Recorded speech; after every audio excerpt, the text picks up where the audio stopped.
ಲೋಕಸಭಾ ಚುನಾವಣೆಗೆ ಸಂಬಂಧಪಟ್ಟಂತೆ ಪಕ್ಷಗಳಲ್ಲಿ ಚಟುವಟಿಕೆ ಬಿರುಸಾಗ್ತಾ ಇದೆ. ಅಭ್ಯರ್ಥಿಗಳ ಆಯ್ಕೆ ಪ್ರಕ್ರಿಯೆ ಕೂಡ ಚುರುಕುಗೊಳ್ತಾ ಇದೆ.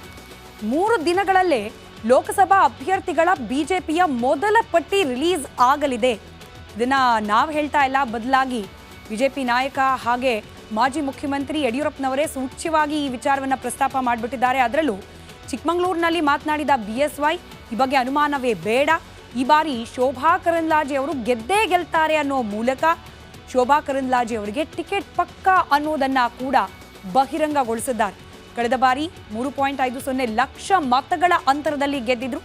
ಈ ಬಾರಿ ಕೂಡ ಅಷ್ಟೇ ಮತಗಳ ಅಂತರದಲ್ಲಿ ಗೆದ್ದೇ ಗೆಲ್ತಾರೆ ಅಂತ ಹೇಳಿ ಭರವಸೆಯನ್ನ ವ್ಯಕ್ತಪಡಿಸಿದ್ದಾರೆ BS ಯಡಿಯೂರಪ್ಪನವರು. ಲೋಕಸಭಾ ಚುನಾವಣೆಯ ಪಟ್ಟಿ ಬಿಡುಗಡೆ ಹಾಗೆ ಶೋಭಾ ಕರಂದ್ಲಾಜೆ ಅವರ ಈ ಬಾರಿಯ ಸ್ಪರ್ಧೆ ಬಗ್ಗೆ ಮಾತನಾಡಿದ್ದೇನು ಕೇಳೋಣ. ಶೋಭಾ ಕರಂದ್ಲಾಜೆ ಅವರು ಹೋದ ಸಾರಿ 3.5 ಲಕ್ಷಕ್ಕಿಂತ ಹೆಚ್ಚಿನ ಅಂತರದಲ್ಲಿ ಗೆದ್ದಿದ್ದರು.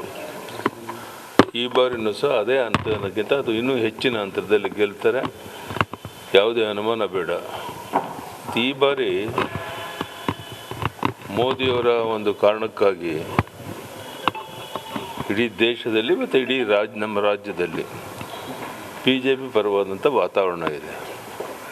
ನಾವೆಲ್ಲ ಪ್ರಯತ್ನ ಮಾಡ್ತಿರೋಂಥದ್ದು 28ಕ್ಕೆ 28 ಗೆಲ್ಲಬೇಕು ಲೋಕಸಭಾ ಕ್ಷೇತ್ರ ಅನ್ನುವಂಥ ಪ್ರಯತ್ನದಲ್ಲಿದ್ದೀವಿ. ಅದೇ ರೀತಿಯ ಒಂದು ವಾತಾವರಣ ಇದೆ. ವ್ಯವಸ್ಥಿತವಾದಂಥ ಒಂದು ಷಟ್ ನಂತರ ಪಿತೂರಿ ಇದು ಯಾರು ಮಾಡಿಸ್ತಾ ಇದ್ದಾರೆ ಅಂತ ಎಲ್ರಿಗೂ ಗೊತ್ತಿರುವಂಥದ್ದು. ಯಾವುದಕ್ಕೂ ಅವರೇನು ಧೃತಿಗಿಡಕ್ಕೆ ಹೋಗೋದಿಲ್ಲ. ಕೇಂದ್ರದ ಸಚಿವೆಯಾಗಿ ಭಾಳ ಒಳ್ಳೆ ಕೆಲಸ ಮಾಡಿದ್ದಾರೆ ಅನ್ನುವಂಥದ್ದು ಎಲ್ರಿಗೂ ಗೊತ್ತಿರುವಂಥ ಸಂಗತಿ. ಅದಕ್ಕೆ ನಾನು ಪ್ರಾರಂಭದಲ್ಲಿ ಹೇಳಿದಂಥದ್ದು ಹೋದ ಸರಿಗಿಂತ ಹೆಚ್ಚಿನ ಅಂತರದಲ್ಲಿ ಈ ಬಾರಿ ಚುನಾವಣೆಯಲ್ಲಿ ಗೆಲ್ತಾರೆ.